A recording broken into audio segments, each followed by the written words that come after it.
زندگی میں جو جس مقام پر بھی کھڑا ہے، وہ بھی بیٹا ہے یا والد بن چکا ہے، وہ بھی شاگرد ہے یا استاد کے منصب پر فائز ہو چکا ہے، وہ ابھی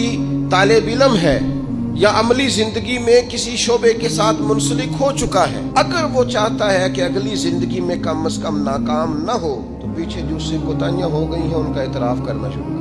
ضروری نہیں اس کے پوسٹر چھپائے اور لوگوں کو بتائے، وہ اپنے آپ سے تو گفتگو کرے، اپنے رب کے حضور تو حاضر ہو کے اپنی غلطیوں کو مانے، وہ تسلیم تو کرے کہاں کہاں اس سے خطائیں رہ گئی، کہاں کہاں اس سے غلطیاں رہ گئی، کہاں کہاں وہ بھول گیا، کہاں کہاں اس نے